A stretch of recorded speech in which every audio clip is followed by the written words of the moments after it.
Hello, Josh. Can you hear me okay? Yes, we hear you great. Excellent. Okay. Well, thank you for the intro, Josh. And during this session, we'll explore the February cold weather event, or sometimes called a polar vortex. Really an extraordinary event. Had significant impacts across a large portion of the United States.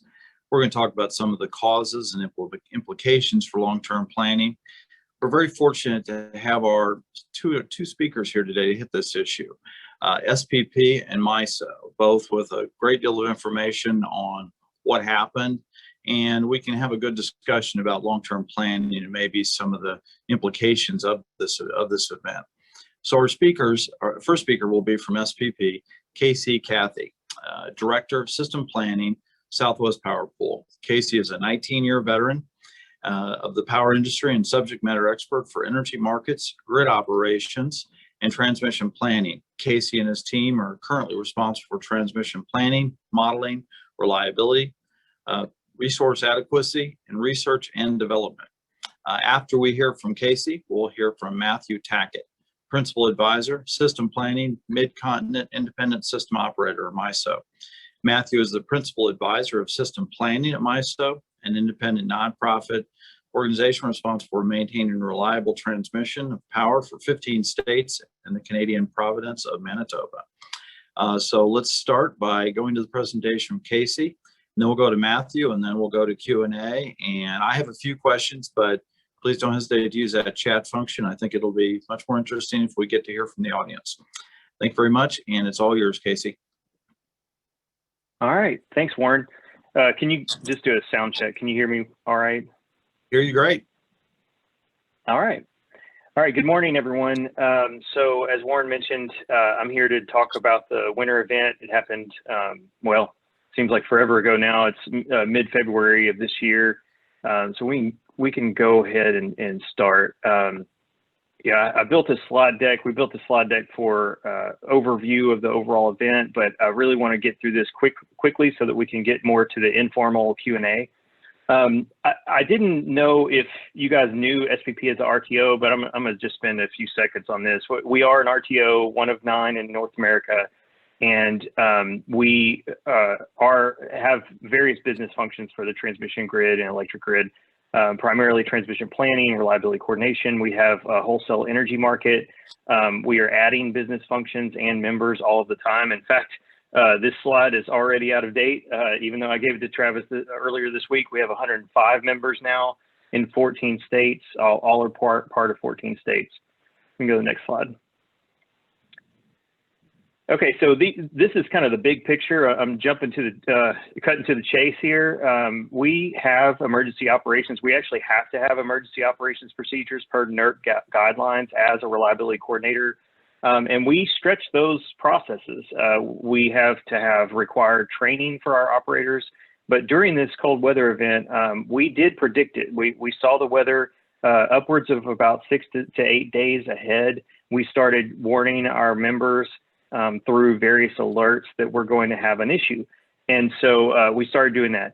On the 11th, leading into the event, we typically do not commit long-term resources. We allow our day-ahead market to pick that up. So we default to that. That's very consistent with ERCOT, MISO, PJM, basically any RTO that has a wholesale energy market. You try to rely on the day-ahead energy market to actually pick these resources up.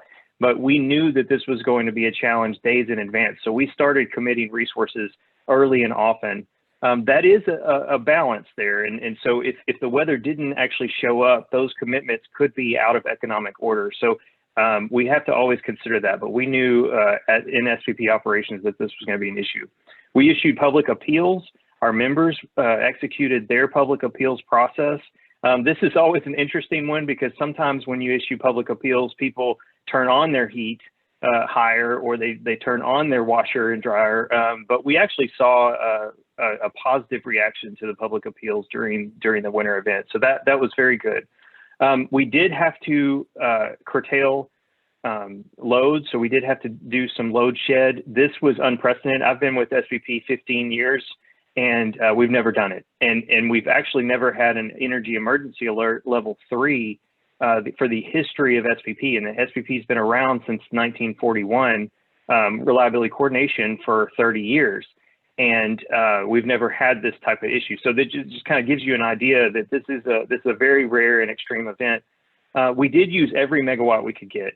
We actually have something called a current operation plan. So every resource that's registered in our market that was available, we tried to turn on. So we tried to push the grid to its max to make sure that we served every megawatt we could. And there was a collaboration effort. We are part of the Eastern Interconnect. We have both DC ties to ERCOT. So Texas actually has their own RTO. It's a maximum transfer of 800 megawatts. So there was a lot of collaboration in trading power, imports and exports across the nation to be able to help support this overall event. And that actually did have a large impact in reducing the amount of load that was necessary to shed to prevent blackout. We can go to the next slide. Okay, this was a historic event. I'm not going to read everything, but I think what was interesting is the level of. I'm kind of a Southern boy. I'm from Louisiana. I currently live in Little Rock, and so I'm used to warmer weather patterns. When it gets negative, I kind of get scared. I'm not used to the Minnesota type weather, and I knew it was an issue going into this with the forecast that we were having. But just the records being over 100 years. Since this type of event in the nation was quite telling. We can go to the next slide.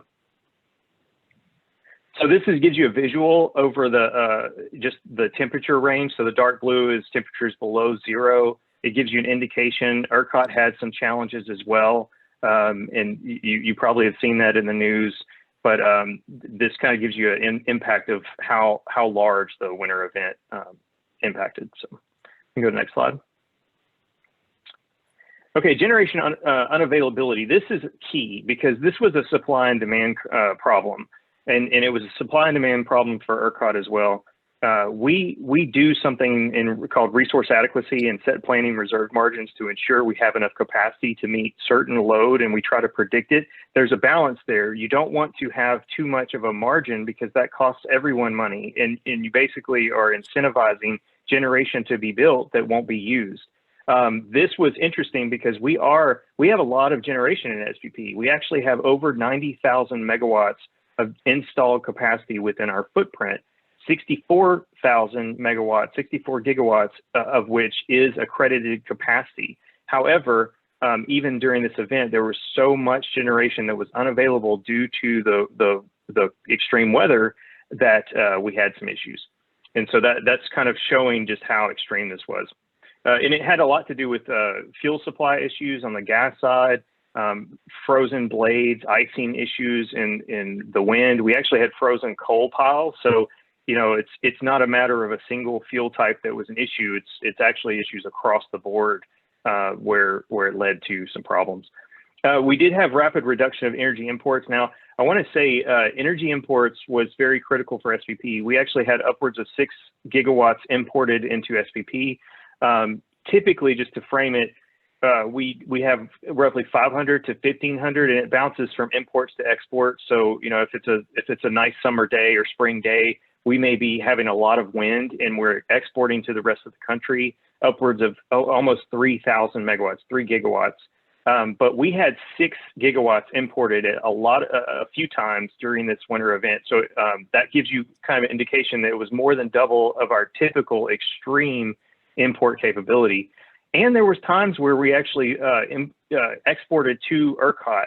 And that was interesting because we were in energy emergency alert level 2, where we were short reserves. We weren't shedding load, but Texas was shedding load. And so this was another kind of a positive in our collaboration and integration of reliability coordinators and neighboring entities, where we felt like it was better to export power to Texas to be able to minimize their load shed. We've never done that either, where we've exported while we were under an EEA. So that was interesting. And of course we had, it's a combination of problems where you have problems with generation, but then you also have increased usage of power at the same time. So it's a double negative there. We can go to the next slide. I'll speed it up so we can get to the Q&A.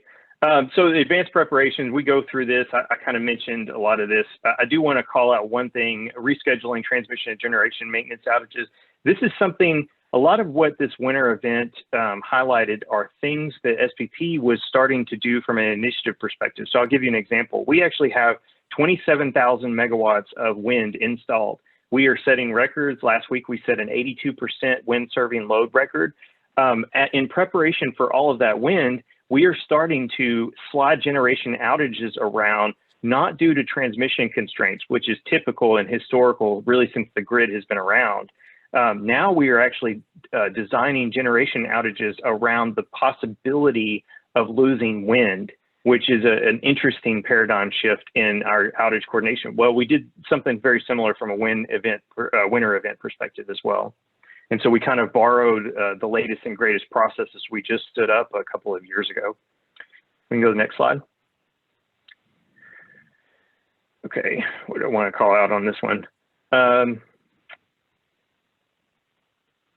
I think the only thing that I didn't highlight so far are NERC regulations executing training scenarios. One thing that we did is controlled load shed. So this prevented overall cascading and blackouts. I think that's very critical because when people are experiencing negative temperatures and then we have to cut their power, they obviously get very upset. But there is a very clear design to be able to do that because it's one of those, I guess you could say, a Pyrrhic victory. If you can curtail 500 megawatts to save 5,000 megawatts of uncontrolled loss, then that is somewhat of a win. Obviously, it's not ideal to shed load at any point. We can go to the next slide. Okay, so after the storm, this is really important. We stood up a review committee made up of some of our members and some of SPP staff, and this is typical of any extreme event. We also have some inquiries from FERC and NERC that we're responding to, and it's a good thing. This is one of these positives where if there's anything that we can learn from these events to best prepare us for the future, then we need to do those things. And every time that I've seen some extreme event, usually there's a handful of lessons learned that we need to improve on. And one I can call out on is resource adequacy and whether or not we need to test more extreme events for resource adequacy, whether or not we need to test for more winter events specifically instead of just seasonal peak or summer peak type of conditions. So that'll be interesting. And I think that's going to be something that might lead to additional policy change. You can go to the next slide. Okay, this is just a visual. This is public information. I won't go through this. We don't have enough time, but it can be in your slide deck. I'm not sure if we're sharing slides or not, but this gives you an indication. Two things to call out are the demand reductions we were, and then EEA3, which is where we're imminently shedding load. We predicted that on the Monday and Tuesday of that week-long event. You can go to the next slide. Okay, I like this slide. It gives you the blue is 5 years historical average of available generation by month. And so it gives you a good indication of, based on 2016 through 2020, that's how much generation we had in the blue line. And based on this year, it shows the extreme reduction of available generation to us during this extreme event. Roughly 20 gigs less than we were used to. You can go to the next slide. And this is just another breakdown. So the green is outage. Those are resources that really we can't bring back for whatever reason. They're scheduled out. They may even have safety problems. They may even be dismantled, for upgrades or whatever it may be, numerous reasons. The yellow is what I'd like to highlight. That's the part where they didn't have an outage status, but for whatever reason, they were unavailable to us for a D-rate, extreme events. Maybe they couldn't even come on. Maybe they tripped off. They had fuel supply issues. That was a big one. You can go to the next slide. And this gives you another indication. It was mostly gas, but I don't want to pick on the gas industry. It also was wind. It was also coal. It was really all of our generation struggled during this winter event. But the fuel supply and gas portion of our fleet is having a highlight in this overall post-event analysis. because it was just the sheer volume of gas that we could have used had it had the fuel supply, and maybe we could have prevented those load sheds. So we are digging into that further. You can go to the next slide. I'm probably taking a little too much time. This gives you indication on the supply and demand where obviously there's a supply and demand problem. Now I do want to highlight there was a transmission, and that's really part of my purview is transmission planning and long-term planning. There was a transmission planning aspect to this. We actually had resources that due to the grid's nature of impact, you have to look at it almost like a matrix, a mesh network. And when you have certain resources that don't come online and don't push back or move power flow around, you build up transmission congestion. Well, we actually had situations in the winter event where we were backing down generation on purpose because it couldn't get through the pipelines to get to the load necessary, mostly in the south of SPP and down in ERCOT as well. And so we actually had some interesting situations where you could look at a resource and say, why aren't they maxed out? Well, they couldn't max out because of certain transmission flows. That is a very interesting situation because, you know, one could say, well, you need to build that in your transmission planning process. But the question is, these are 40-year plus. We have some assets, transmission assets that are 80 years, 60 years in the ground. And the question is, do we want to build those types of situations, those facilities to be able to mitigate situations such as this event? It gets into risk-based planning and probabilistic planning. There's a lot of things that we could do to help best address it. But the question is, if this event and when this event happens again, will it be the same resources that won't come online? Will it be the same transmission facilities that are out? So that's a big question for us. Can you go to the next slide? Okay. That concludes my deck. Again, I tried to be brief on just an overview and visual of what the event was like for SPP. It'll be interesting. We actually have a number of things in the pipeline from a markets perspective, such as uncertainty products, flexibility, ramping products, to be able to incentivize these things. I think winterization is a big topic. You know, you probably already know the overall temperature range of Texas and Oklahoma. And the question is, how much investment is necessary to be able to mitigate something like this? And when is this event going to happen again? So thank you. Casey, that was very interesting. I've got several questions here, but let's go ahead and get to Matthew. I want to give a chance for him to give his presentation, then we'll go to Q&A. So be collecting those questions as we go. And Matthew, the floor is yours for a MISO update. Okay, can you hear me okay? I can, thank you. Hey, good, thank you. Yes, my name is Matt Tackett, and I'm the principal advisor in system planning at Mid-Continent Independent System Operator, or MISO. And the nice thing about that job is I get to give my opinion all the time, but I don't have to make decisions. So that's pretty good. Let's go to the next slide. You know, Casey did an excellent job of kind of summarizing this cold weather event and the types of stuff he said about Southwest Power Pool. I think, you know, most of that applied, you know, to MISO as well, and probably ERCOT and that sort of thing. So I decided that I would focus my presentation a little bit more on the infrastructure planning.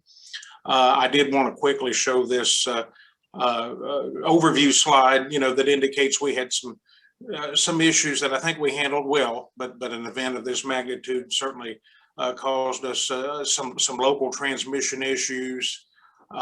We did have a generation event in the south, and then we had some system transmission energy issues. Some of this was due to the fact that, you know, we had high transfers through our system. You know, we're helping SPP, and in some cases SPP was taking it and shipping it to ERCOT as much as they could. And of course, we ourselves were getting much of that from PJM. So you know, that created a couple of system issues. We had some local issues, you know, in load pockets down in southeastern Texas. We did have a generation event in the south side. And as Casey indicated, we probably could have avoided that with more transmission, but, and that's certainly something that we're looking hard at. But you've got to look at, the risk, the cost, the probability of this happening again. Are there other benefits that transmission could provide? And so there's a whole lot of variables, that we look at with something like that. But it is important to note that that was not a MISO wide resource issue. It was, down in our southern region. And of course, transmission possibly could have mitigated that. So let's go to the next slide. And really the focus of my presentation today, I wanted to really focus on a couple of things, and they're a little bit higher level. As I said, Casey really gave some good information about the event, and anything I had to say would probably be close to a carbon copy. So I thought maybe we would explore some of the things we're looking at in planning. And this didn't start with the event, because of the change in the generation fleet, that's been going on, and we anticipate continuing to go on. And electrification and some other issues. We've been looking hard at long range transmission planning for quite a while. Certainly this event was something that led us to believe what we're doing, we're on the right track, and we need to do more of it and maybe even step it up a little bit. So with that, I want to talk about a couple of topics that I thought might be interesting. The first one has to do with kind of clarifying in my mind, how to reliability versus resilience versus robustness, what are those things, and how do they relate to reliability compliance and or the reliability performance expectations of consumers. In a nutshell, most of you are in the industry and you've probably heard 90 different views on what resilience is. So I'm going to introduce a 91st view for you that is kind of the way I look at it. And it's something we're starting to think about, as far as how does that impact long range planning. So I thought that might be helpful and kind of set up the second topic, which kind of gets more into some of the newer reliability challenges we're going to have in a future era where we have a completely different type of generation system, different energy sources, electrification, and that sort of thing. And one of the important things about topic two is weather. When I was an engineer for a vertically integrated utility on the East Coast years before we had RTOs, we hired a new engineer who had been grown up on a farm. And he came out of college, and after being there a year, he said, the utility industry is just like farming. It's all about the weather.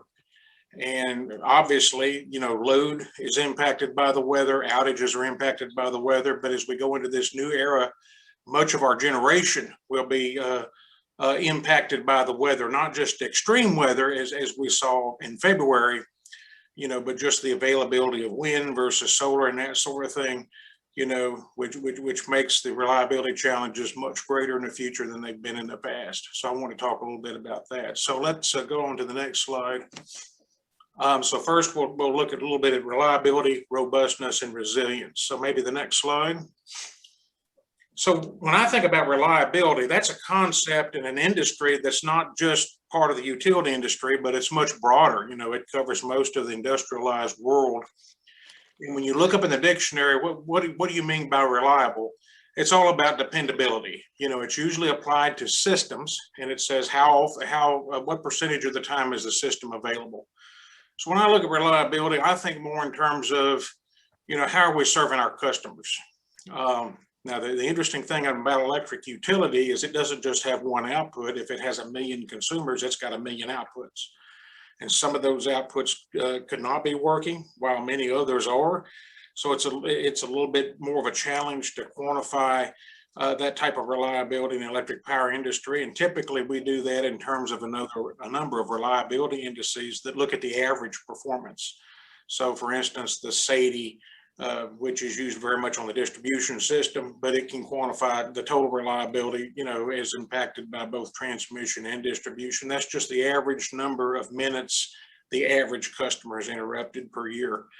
And that's kind of how we look at it. Now, some might say, well, the NERC TPL standards, they don't really talk about that. They talk about overloading lines and that sort of thing. And that's true. But I think the idea how that maps back to to in-use reliability is you can't run your system in an overloaded state. And so what the NERC standards are saying is it's not acceptable, for say an N-1 contingency just to shed load. You need to be able to serve that load with this facility out of service. So I think in the end, it does map back to reliability. So let's go on to the next slide. So what are robustness and resilience, and we've heard that term resilience bounced around in our industry quite a bit. I noticed it's used other places, a very popular word. And sometimes we use it to say, well, resilience kind of means extra reliability, but I look at it a little bit differently. If you look at the definition of resilient and robust in the dictionary, you'll find that resilient is really about recovering and robust is about performing without failure. So I think of robust and resilient more as components of reliability. If you want to attain a certain level of reliability, you have to have a certain level of robustness and resilience in your system. So the question is not so much in my mind, is a system resilient? Because if you're meeting reliability standards, there's certainly a certain level of robustness and resilience in your system because they're both components of reliability, in my opinion. The question is, do you need higher levels of robustness and resilience and hence higher levels of reliability? So one Lynn Hecker, who's with MISO, and I kind of came up with these two definitions to kind of, or analogies, I guess, to kind of illustrate how we look at resilience and robustness. And she said a resilient boxer is a boxer that can get up after being knocked down, and that's very important. I then went on to say a robust boxer is a boxer that does not get knocked down to begin with, and that also is important. So these are both important aspects of a reliable system. But when we talk about things like we need to harden facilities, that's not so much a resilience concept because resilience is about recovering. To me, that's more of a robustness concept.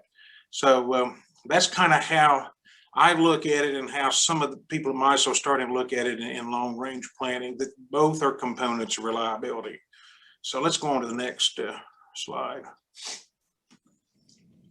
So you have reliability compliance and you have reliability system performance, and are they the same thing? If not, how are they different? When I think of compliance, I think of from a planning standpoint, we need to comply with the NERC TPL reliability standards, which are a proxy for reliability. They're a very good proxy. If you comply with those standards, you're going to have a good reliability level. But I think sometimes I like to think of those standards as the acceptable minimum reliability level. But reliability, unlike compliance, is not binary. Compliance is kind of binary. You either comply or you don't. It's kind of a check the box thing. Reliability performance, in my mind, is continuous. There's different levels of reliability. And so the question that's very hard to answer, but it's at the heart of are you reliable, is what are the consumer expectations for reliability? And every consumer has a different expectation, and their expectations change from 1 hour of the day to the next, which is why it's so hard to calculate things like value of lost load or vol, because it's different for everyone. It changes all the time. But really, that's an important question that we sometimes have to ask. Okay, we have to comply with standards. Even if they're excessive, we have no choice. We have to comply. And the standards are often very good proxies for reliability, but oftentimes, that's the minimum acceptable level. So the question that's a little bit harder to ask is, what are consumers looking at? So you could have an extreme event where you have hundreds of thousands of consumers that aren't served, but then the reliability compliance is perfect. There was no reliability compliance issue. So that's something that we have to think about. The fact that compliance tends to be binary, reliability is more continuous. And theoretically, if your standards are very strict and excessive, you could be reliable, meeting the needs of consumers, but not compliant. More often, I think, it could be the other way around. It could be that, well, yeah, we're complying with the standards, but there are certain consumers, that maybe they expect more. So that's not an easy thing to address, but I just like to point out that difference between compliance and the expectation of consumers. So let's go on to the next slide, and I'll try to speed it up a little bit. This is kind of a theory I've been playing around with. I call it the sliding board curve. to show how the reliability expectations of consumers are not binary, but instead are continuous. And the idea here is if there's no interruptions, from a reliability standpoint, the consumer has maximum satisfaction. As you begin to have a certain number of minutes out per year, the satisfaction drops, but they're still satisfied overall. But at some point, there's a slippery slope, whereas you have more and more interruption minutes. The satisfaction starts dropping very fast until they're in the dissatisfied range. And then if you continue to have interruption minutes, at some point, they're about as ticked off as they can get. They now expect you to have outages, and so it kind of flattens out. So if we go to the next slide, if you look at the long-term distribution of reliability among customers, in the long term, it tends to be log normal. In the short term, many customers won't have any interruptions at all, but over the long term, everyone's going to be interrupted somewhat. So it tends to be log normal, and there's a tail there that kind of represents a small group of customers that have, worse reliability. Sometimes when you hear about worse performing feeders and that sort of thing, it's targeting those customers.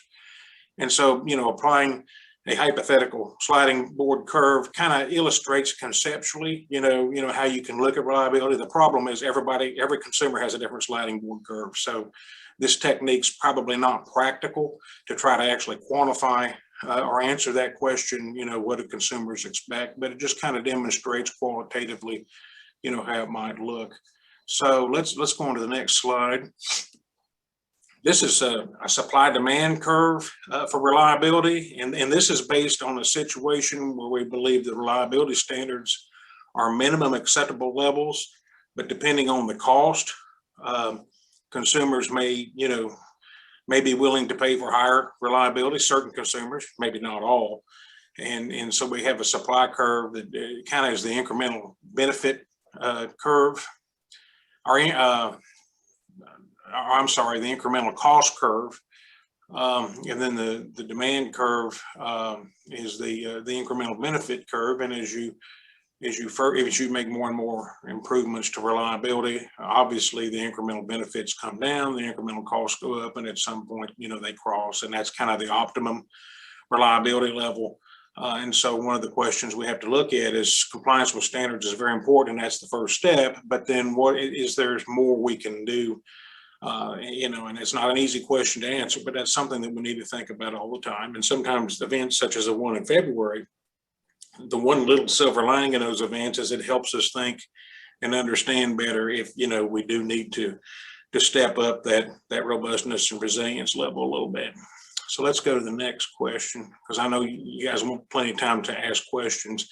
I'm not going to talk too much here because I've already said most of what's on this slide.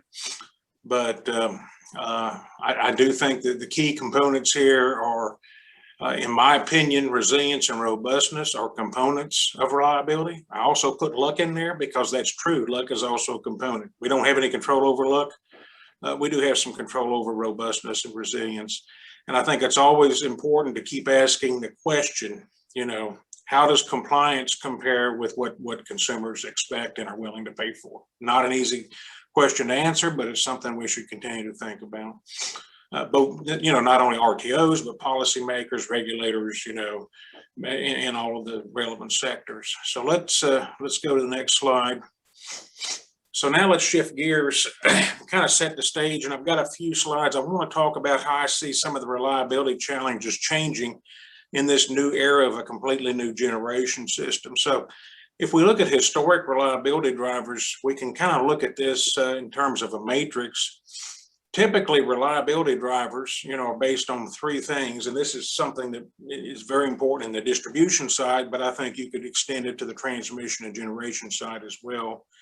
And that's outage frequency. How many outages, facility outages, not, outage doesn't mean customer outage. I use the term service interruption for customers. Outage means facility outages. So one of the reliability drivers is how often do facilities go out per year? What are their forced outage rates? When a facility does go out, which could be generation, transmission, or distribution, on average, how many consumers are impacted? And then the third thing is when consumers are impacted, what's their interruption duration? So when you look at reliability in terms of indices, if you were using the indices to capture all of the outages, what you would find is historically generation the generation system is the most reliable component of the system. Now, an individual generation facility may have you may have a forced outage rate that's higher than a transmission facility or even a distribution feeder. But when you network all those generation facilities together and apply the proper planning reserve margin, you end up with a very, very reliable system, a system that's typically designed to have only one, day in 10 years with service interruptions. So I would estimate that if you were to look over, say, a 10-year period at the average number of minutes a customer's interrupted per year, generation, it might be 0 to 2 minutes. It's excellent. And that's because when most generation facilities are out, you don't lose any load. You've got the planning reserve margin and the network transmission system to really operate your individual facilities as a very reliable system. Transmission has very good reliability as well. And for transmission, the driver is not so much outage impact as it is outage frequency. The transmission system compared to the distribution system is very hard, very robust. Shield wires, large right-of-ways, lots of clearance between conductors and structures. And so, even though there's a lot of mileage in the transmission line and a lot of potential exposure, the per mile fault rates are much, much lower for transmission. And for that reason, it tends to be very reliable. The outage impact varies a lot. An EHV line, such as a 345 kV or 500 line, will have no load on it. So if it trips and you're compliant with NERC standards, you'll lose no load. A lower voltage line might have 3 or 4 distribution substations tapped off of it. And if that particular line were to trip, you could drop a whole lot of customers. So that varies. You could actually design a transmission system to mitigate that outage impact by putting transmission breakers at all of your distribution substations, assuming it was a network line. But that's not typically done because it doesn't need to be done. The outage frequency is so low because of the robustness of transmission facilities that you don't need to do that. Most of the reliability impact on consumers historically has come from the distribution system. Still good reliability, but that's where most of your impact comes from. Go on to the next slide. Okay, I've kind of said everything on this slide, so let's just skip this one and go to the next one. Okay, and now here's the point. In the future, we're going to have a completely different type of generation system, and we're going to have to rethink, some of the historic trends, that we've seen. For one thing, we're going to see a shift from baseload fossil fuel nuclear units to renewable units. And if you look at the equivalent availability of these renewable units, as we all know, they're much lower. And I have a slide, I think the next slide will illustrate why that is, but at a very high level, it's because not only are you worried about forced and planned outages, but now you have to worry about what I call fuel availability. And I think of wind and solar as a type of fuel. Number two, you're going to have higher exposure to what I call area-wide just-in-time fuel supply disruptions. So in the old days where you had coal-fired generation with large 30-day to 90-day coal piles, or you had nuclear generation where all you had a year and a half's worth of fuel energy stored right in the fuel, right in the core, your availabilities were very high because really, unless you had a planned or forced outage, you could run the unit. With renewable sources, you might actually have lower planned and forced outage rates. But the new thing here is that they all operate on just-in-time energy. And to the extent that just-in-time fuel supply is not available because the sun's not shining, and half of every day the sun's not shining or the wind's not there, that significantly changes, those availabilities, which will significantly impact the planning reserve margin requirements that are determined through either a loss of load expectation or loss of load hour type study. So that's something that we have to look at. But the other thing there is the coupling within an area. So let's say we, through electrification, we have an area that becomes winter peaking, and in the winter you have a very dreary day, and you just don't have the solar output available that particular day. Unlike, in the old days, you would have 20 coal plants with coal piles, and they didn't care what the solar output was. But, in this new era, that's important. So that's something that has to be considered, as we look at energy infrastructure and what kind of energy infrastructure we'll need to support this new type of resource. We're doing a lot of studies at MISO on electrification. We're seeing that trend where people don't want to use fossil fuels, not only for electricity, they want to minimize other in-use devices like heating, water heating, space cooling, cooking, and certainly electric vehicles. That they want to move those from fossil fuels to electric supply sources, which they feel will have a substantial portion of that energy will be renewable. So that's kind of a cultural thing that we see coming, and that's going to change our load factors, our load shapes, and that also has an impact. So let's go to the next slide. This kind of explains hypothetically, these are all hypothetical numbers, but for some different types of generation technologies, I kind of show nuclear at the top because nuclear historically is so economic. The capacity factor and the equivalent availability are about the same. And the only time you wouldn't have nuclear is if there was a planned or forced outage or refueling outage or something. But I've known nuclear units that have 100% or greater capacity factor over an entire year. So that, that's always been very available. When you look at coal, the availability is pretty good, but the coal units have historically followed the load, and with lower gas prices and renewables, they're dispatched down quite a bit now, cycled. So the capacity factors are lower, but they still have that high availability. So when you're talking about, reliability or the ability to charge energy storage during off-peak times, you still have that capacity. Firm gas, CC, combined cycle would kind of be similar, like coal. These capacity factors would be lower than the equivalent availability because of economy, but they're still fairly available. When you start getting down into maybe a combustion turbine that has non-firm gas, again, these numbers are hypothetical. Now you start getting into the potential for some fuel unavailability. And of course, when you get to renewables, they actually have very good forced outage and planned outage rates, but there's always the question of fuel unavailability because they're just like nuclear. They're extremely economic. If they're available, they're typically going to run. So the capacity factors tend to be the same as availabilities.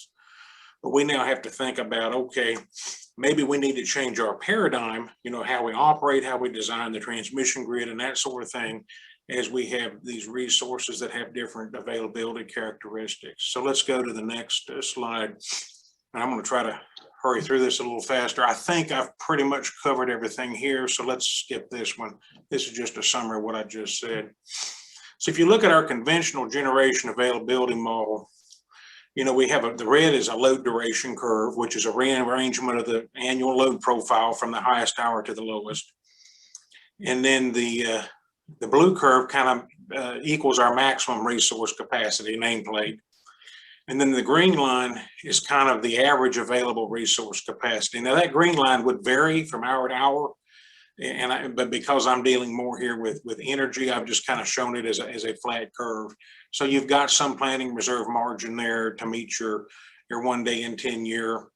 And what you find is MISO has had a load factor 60%, maybe just a little greater, in the last 10 years, which is a little bit higher than utilities, which are typically 50 to 54. And you would expect that because of the diversity. And, this is a hypothetical number, but assuming, in the past that, nuclear and coal and combined cycle have provided a lot of our energy, the availabilities are fairly high. And that means there's a lot of excess energy available, because you're backing down a lot of these resources, at lower load periods. And, that provides Sometimes you take the units offline. Sometimes you can, use them for pump storage or any kind of energy storage, really. So that's kind of the historic model. If we go to the next slide, that model could change. In this particular case, I showed the PRM increasing a little bit, not a whole lot. But I also showed the load duration curve shifting up and flattening out a bit because of the electrification. We're looking at the possibility of exceeding a load factor of 70% in 2039 and becoming winter peaking just because of the potential of electrification. At the same time, we're looking at fleets that are composed mostly of renewables with some gas as well. Maybe you could assume a third gas, a third solar, a third wind. And so that overall equivalent availability of the resources comes down significantly. And now you see you don't really have that excess energy anymore. During certain hours you do, but the idea is you would use that excess energy in those hours to apply to storage, to meet the deficient hours. In fact, what would probably happen is when you ran your studies, you'd have to significantly increase your PRM. So that you did have that excess energy. But what that means is a substantial increase in resources would be required.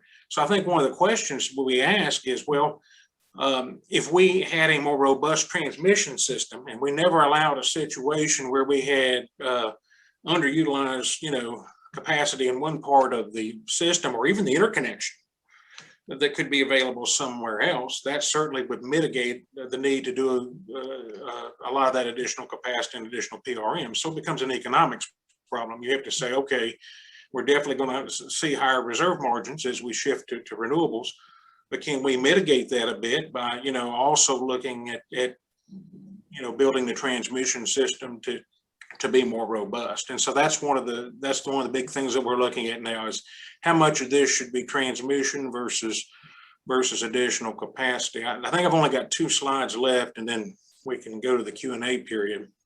But this is just kind of a very high level slide that looks at an area that has either weak or no transmission interconnection. And as you can see here, you have to have a lot of, if you shift to renewables, you have to have a lot of extra renewables that basically are just there to charge batteries. The idea is if your load factor is 70%, your solar availability on average is 25, 30%, over half your solar capacity would be just to charge when the sun is there, so that when it's not, you have that energy. And the same is true with wind. Now, if you go to the next slide, it kind of qualitatively illustrates that you can significantly decrease both your battery requirements and your planning reserve margins or extra generation by making sure you're fully taking advantage of the weather diversity in the system or even the entire interconnection. And the way you do that is with a much more robust transmission system.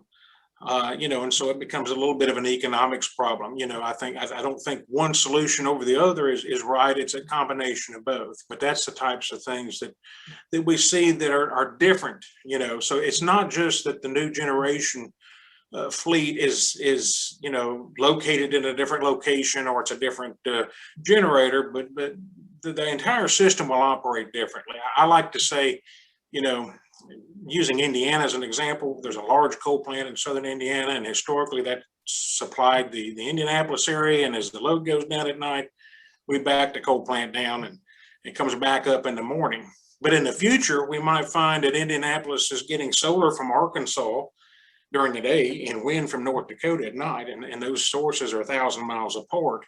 And so it's a completely different operation paradigm. And then on those days where it's very, very cloudy in Indianapolis, we may have to lean on other areas, and they may have to lean on us. And as we saw with the winter event, not only is that true for local areas within a single RTO footprint, but that's true among the entire interconnection in different RTOs. So that's kind of how we see things going. I have a key takeaway slide, but I think I've already made those points, and I'm sure I've used too much time. So I'm going to kind of turn it back and to you, Warren, so we can get into the Q&A session. Well, thank you, Matt, and appreciate the discussion on the reliability, robust, resilience. I appreciate the differential because I see the people interchanging those terms quite a bit, and they don't mean the same thing and have different implications on the way the system's designed to operate. So let's go to Q&A. There's been a couple out there I would like to highlight for folks. Casey, you've been great about out there answering some of them. Casey, can you hear me okay? Yes. Okay. And Matt, can you hear me okay? Yes, Okay, good. Well, there was a question that came in. Will there be an official report from SPP regarding the causes of the outages or shortages? It looks like Casey, the answer is yes. There's a draft being updated with SPP member involvement. We can share the link once it's pushed. Matt, what's the plan for reporting from MISO? yeah, that's something I would have to check into. I've kind of been out of the operations area for about 12 years and completely on the planning side. And so I can't answer that 100% for sure. I think they probably are working on something. But rather than to say absolutely for sure, that's something I'd like to check on, maybe get back. Okay. Another question here, does SPP consider potential transmission congestion when determining generation reserve margins? Good question. I was asking that myself when I was watching the presentation. So Casey provided, yes, we perform a transfer analysis based on zones when establishing reserve zones. We also ensure the integrity of firm resources and deliverability to load via reliability models.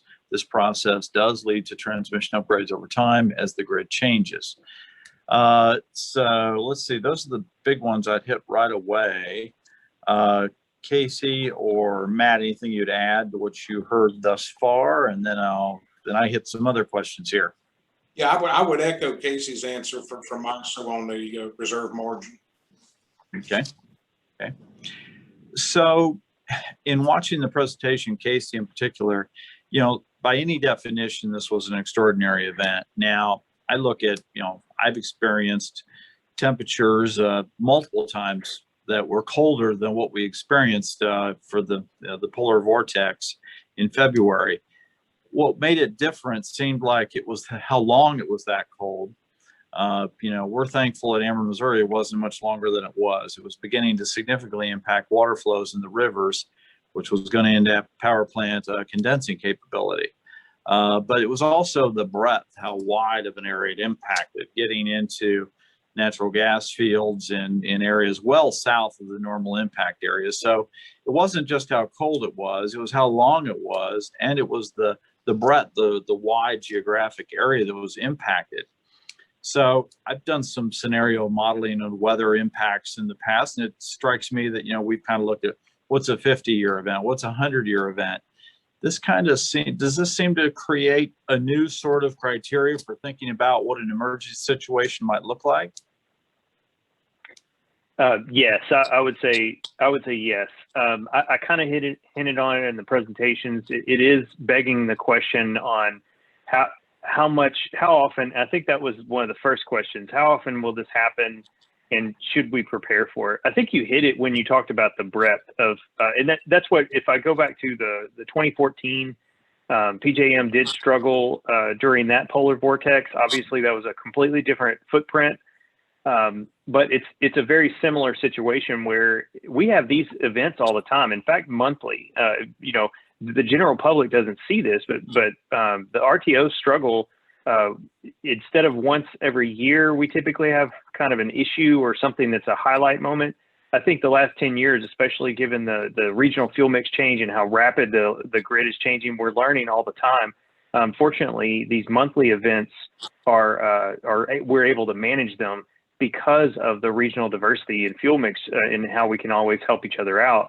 I think you hit it. It was the extreme length of time and the breadth of how wide it is. And I kind of touched on it a little bit, but when we were importing into SPP, MISO, for instance, and Matt highlighted it, they hit transmission congestion because they were trying to push more power to help out ERCOT and SPP.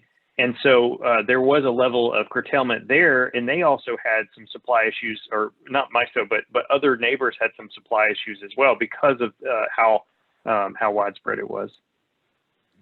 Matt, anything to add there? Yeah, I will say this, when it comes to cold weather events, long before I was in MISO, I worked for a large vertically integrated utility on the East Coast. I won't mention the name. But we were generally a summer peaking utility, but about every 6 or 7 years, we would hit a peak in the winter. And about 25 years ago, probably now, we had a situation in January where a cold front came in over the weekend, and it was extremely cold. And I came into the office. I wasn't in operations at the time, but I came into the office Monday morning, and our all-time peak was like 12,800 megawatts. And I was wondering if we were over 13,000. And so I pulled it up, and it was at 15,800. And I got out of the chair. And so I looked to see if we had any generation outages, and everything was running but our pump storage facilities. And I said, we're getting ready to hit our morning peak. Why are the pump storage facilities not running?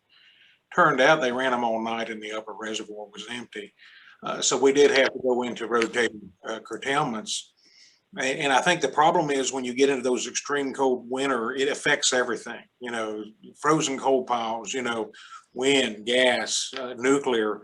It affects the transmission system. Some of the breakers we used to use had pneumatic operating mechanisms, and, you know, very cold temperatures could be problematic with those. So I think one thing you have to think about is, well, you know, if you're saying one day in 10 years is fine, and these event frequencies are there or less, you know, is that okay? But I think what we find is, you know, looking at, you know, the public, you know, how the public and policymakers look at this, you know, that may or may not be, you know, something we want to design for. So I think that's just something we got to have a lot of thought. But I do think when you get into those extreme winter loads, which are much more rare than the summer loads, that's when you find some issues. Now, the other thing I'll mention is we're seeing this electrification trend, and that is going to mean that we're going to have more challenges in serving winter loads than we've had in the past. And so that alone might be a reason to focus on this even more. Well, while I know we have more questions, I think we are at time. Josh, that means I got to turn it back over to you. I appreciate it, Warren. Casey, Matt, thank you very much for participating. That will bring us to the end at 12:30. Want to make sure I respect the presenters' times as well as everybody participating.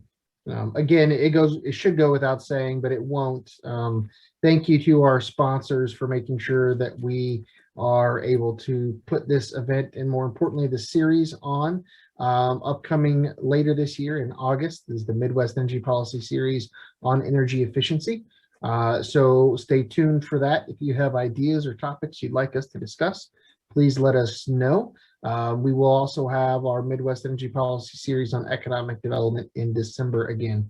All 2021 Midwest Energy Policy Series events will be virtual this year. Again, for those of you who have participated today and yesterday, we will be sending out a survey. Please provide your responses back. Your responses help us make sure that we make this event better going forward. Pardon me. Once you have completed those surveys, we'll make sure to get you a copy of the presentations. The series have and will be up on YouTube, broken down for your later consumption as well. With that, I'd like to thank you all. Have a great rest of your day and a great rest of your April. Thank you all very much on behalf of the MEI board and myself and Travis. Thank you.